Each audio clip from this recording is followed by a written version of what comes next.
Go ahead. Okay. So first of all, a good morning to everybody here. I didn't look to see who's on. 1 second. But I'm assuming that all of you are Talmidot of Nomi and Chaverot of Nomi. So I just want to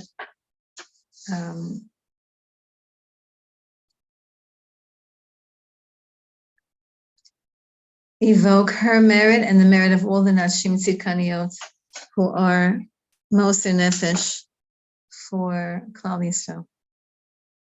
Physically, emotionally, mentally, a lot of Mesiras Nefesh for Klal Yisrael. We have to be Melamed Zchus. We have to always say good things now about Jews. That's that's a very important thing to do now, is to be Melamed Zchus, to find the good point in every single person, place, and thing. So all of us are in terrible pain right now, and really there's nothing to say. The Mishnah exonerates us. The Mishnah in Pirkei Avos says that you don't have to speak when you're in pain. When it says don't try to comfort someone who lost a person and the person's lying lifeless in front of them, don't try to comfort them. So on a certain level, it means that we don't talk now, but on a certain level, of course, we do. Pesach, it's a Pesach. The mouth speaks. So I want to just make you aware of the fact that when I spoke with Nomi this morning, it was 4, and now it's 5 righteous women who've left the world within a span of a few days. We have the family that just passed, the girls and their mother who just passed. And we have Rebbetzin David, who was the founder of the BJJ seminary here in Yerushalayim HaKodesh. She was the only child of Rav Hutner.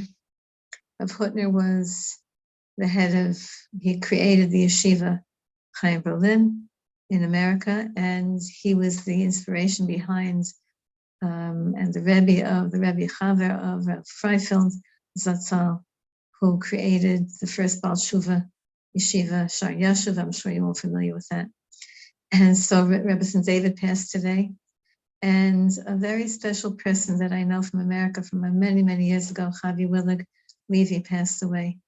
And her Levaya was yesterday and actually today, right now in Eretz Yisrael. So we lost 5 remarkable women, remarkable, each one a different type, each one in a different community, each one a different,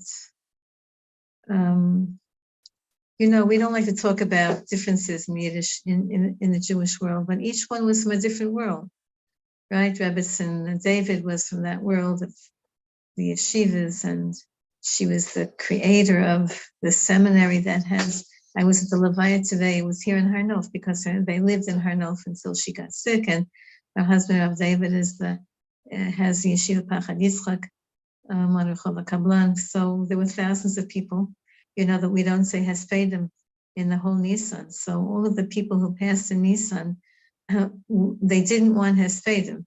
That we all, I'm sure you know this, we all sign off with Hashem before we come to this world. We sign, Hashem shows us our whole life and everything that we have to accomplish, and we have to sign on the dotted line that we agree. So every one of the neshamas who passed, the 3 family from Efrat and 1 from here from Yerushalayim HaKodesh, Rebbetzin David, and Chavi, who was living the last 25 years in Woodmere, they represent different segments of the Jewish world. Within the umbrella of Torah, different segments, beautiful colors, different shades of the beautiful color of the Torah. And everyone is paying attention to the fact that siblings and family members are passing, are being killed. But Rebbetzin David was already, she had Arichas Yamim, and Chavi Willig Levy had a tremendously accomplished life. despite the fact that she had polio when she was a little girl, and I remember when I was young, we would the Shabbos groups were always in her house. Shabbos afternoon, all the girls would come to her house. And I remember being at her wedding. She walked down. She couldn't walk, but she managed. So these are people who, they passed. They had their life. But the three who were murdered just now, and the boys who were murdered, and the other brothers who were murdered, these are murderers. These are Al Kiddush Hashem.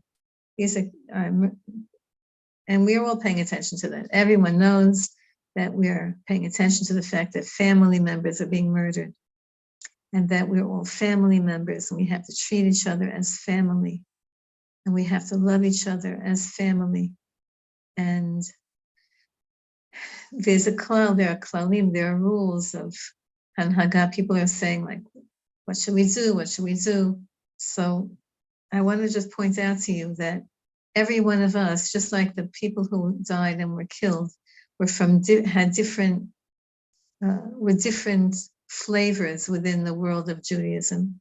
Every one of us has a different reaction to loss. And you have to go with who you are. Don't try to be somebody else. You have to go with who you are. And so if you're an activist and you want to, create like what Naomi is doing, a tremendous, huge amounts of women coming together to daven and to say Tehillim and to be makabel, to accept upon ourselves, more, better. We'll be better. We'll love each other more. We'll forgive each other more. We'll be more charitable, physically and emotionally. We'll be more giving, etc. There are those who will react in an activist way. There are those who will react in a very internal way. They can't handle more suffering. They have to run away from it. They have to just focus on the positive that they have. However you react, just be you. Don't be somebody else. And accept the fact that every person has different ways of responding to tragedy. Of course, the Torah tells us, Tshuva, Tefillah, Tzedakah. Ma'avirin es ro'ah ha'gzeira. We have a gzeira now that seems to have taken on let's hope it's finished already. But Tshuva, Tefillah, Tzedakah, right? There's so many people now that are needy financially. So many people that are needy emotionally. Whatever you can do to help another person, do. Whatever you can do in your life. Don't look at other people's lives. What can you do?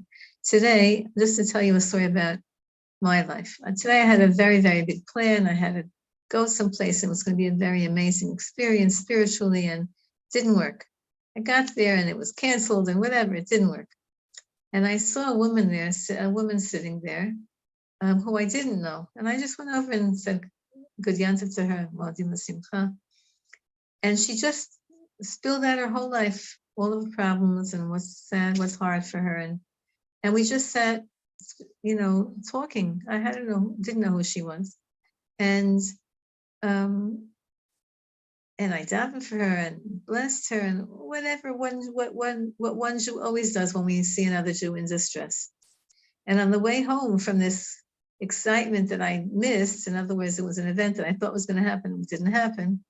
I said, Hashem, why did you make me schlep out this morning, early, and I didn't get what I didn't accomplish, didn't happen what I was supposed to. And then I heard in my head, but you spoke to that woman. She came all the way from Ashdod. She also wanted to go to that event, and it also didn't happen. And she was also disappointed. And you were able to help her. So is it a big deal? Yeah, I guess that's what Hashem wants from every person. Hashem wants whatever it is, wherever you are in your life. Look to see, what does Hashem want me to do right now? What's my job now? Because my job is not your job, and your job is not her job. And none of our jobs is the same. And our jobs are not the same as the biggest Rebbetzins who left, and our jobs are not the same as the big Rosh Hashivas and the big Tzaddikim. And our job is in our life. In our life. I see the Shoshana Jugelman just came on. She's part of the Chevra in Efrat. And everyone's heart is bleeding. Another Levaya, another Hesped, another. You can't talk now. You can't do Hespedim. As I said before, the people who left these five, they were so humble that they didn't allow Hespedim at their Levaya because they agreed to pass in Nisan In Nisan, we're not maspid, we don't say, we don't make speeches. And those speeches are very comforting to the people who speak and to the people who pass and to the people who are listening. It's very comforting. And Hashem in the Torah says, but you're not going to need that in the month of Nisan. And they agreed to that. I can't help but thinking about these 5 women. And, this morning when it was 4, and I said to Naomi, it's the 4 imahot. Each one of these women must have had one of the neshamas of one of the 4 imahot. Now we have 5. What does that mean? Chamisha Chumshei Torah. We just finished, the Pesach Seder Echad Miyadea. On the other hand, there's something else that's 5 in the world, and that is Hashem's name. Hashem's name is Yud and a Hey and a Vav and then a final Hey. That's how we read Hashem's name in the Torah. We don't pronounce it. We just see it with our eyes.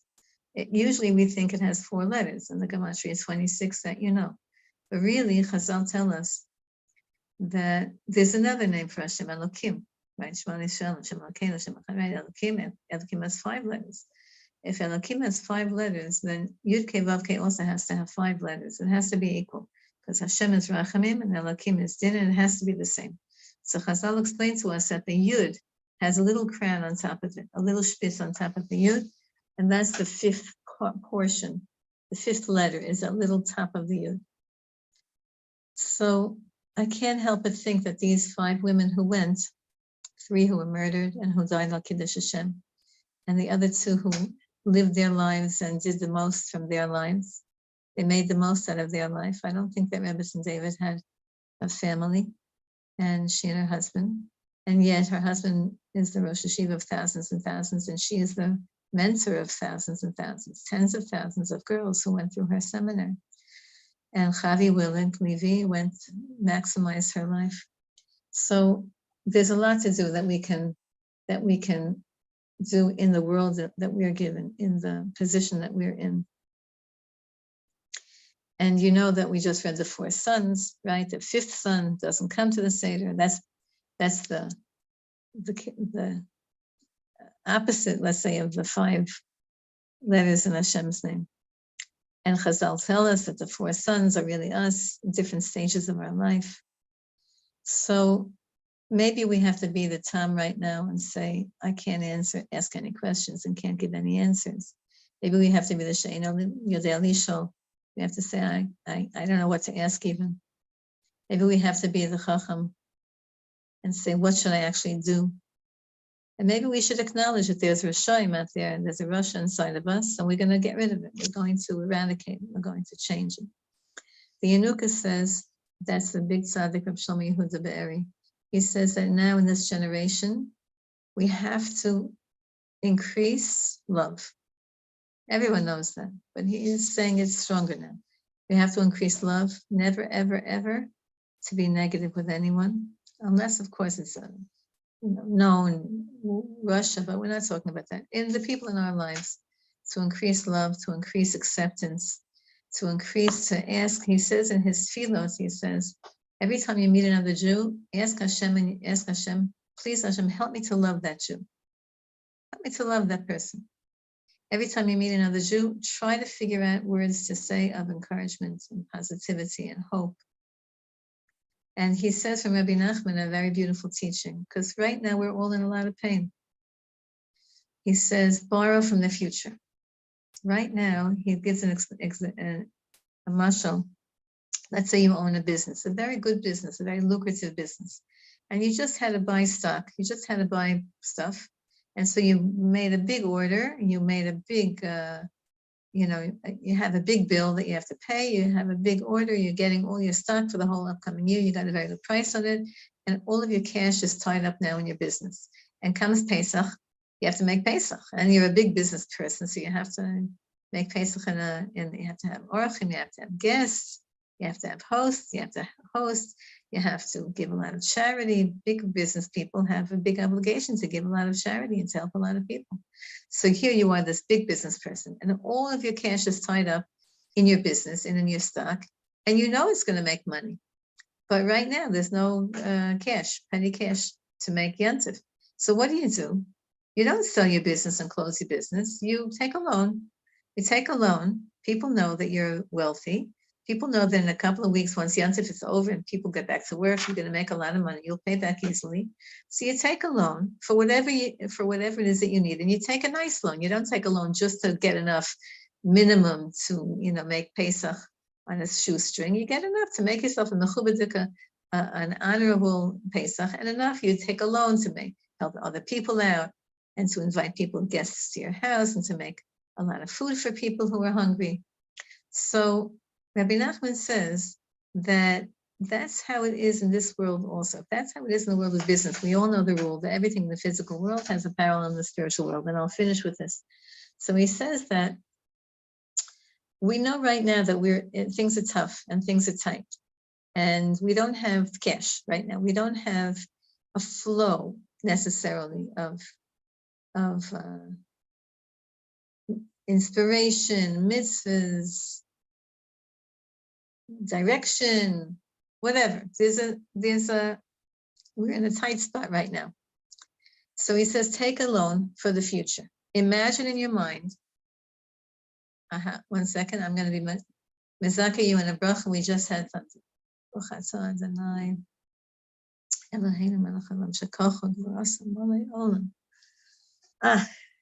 We're having a crazy weather pattern. I heard that the people in Montreal Montreal, I think it was, had what's the other one?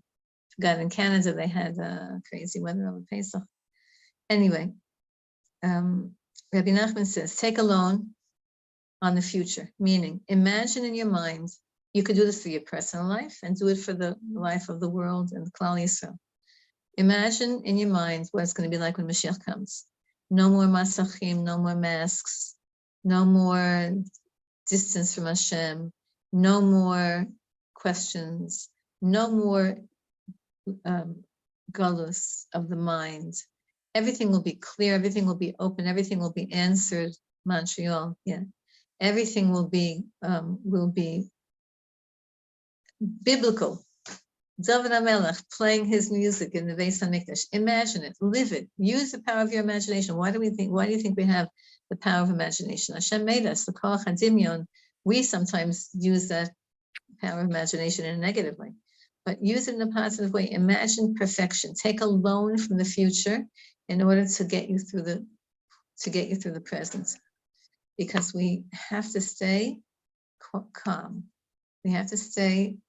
Everybody, again, has a different take on life, and everyone's going to react in different ways. But you have to have Yishuv Adas. You have to live your life with clarity. You have to live your life with focus. You have to live your life that you're in control of your decisions and not circumstances are in control of you, and not craziness is in control of you. You have to be in control at all times. And when things happen that seem to be out of control, take a loan from the future. That's what Rabbi Nachman says. And at the same time, be able to feel a Jew can do this. Rav Kook says a Jew has a heart. Why does Hashem make our heart into the right side, the left side? Right? Remember, blood goes in one side, goes out that side, goes into the lungs the other side. Why does Hashem make our heart divided in half? So you might think, because we have half a good heart, no. It's not that. It's because Rav Kook says it's at the same time, you can have a broken heart and an overjoyed, happy heart. At the same moment. At the same moment, we're crying and we're celebrating Pesach. Both of my parents also passed in Nisan. And it was hard because how do you deal with that? But Hashem gives strength. Hashem should give strength to the whole Jewish nation. Hashem should give strength to the families who have to sit Shiva now. Hashem should give strength to every one of the friends and every one of the students of and the colleagues of and the neighbors of all of the people who passed. Hashem should give us strength, and really Hashem should give the tzaddikim strength to really bring the geula already. We really, really want a geula. We can cry, we can demand, we can ask. We can do whatever. There's no rules about this. Don't say, how can I ask Hashem for the geula? Who am I? You just do what feels With under the umbrella of Torah, there are so many different ways to respond and to react. So figure out who you are and be real of who you are. And be real in your talking to Hashem, crying to Hashem, screaming to Hashem, laughing with Hashem, singing to Hashem, praising Hashem, dancing with Hashem. Back and forth and back and forth. I love you all. Thank you so much. I have to run actually now. I'm thanking Naomi for organizing this.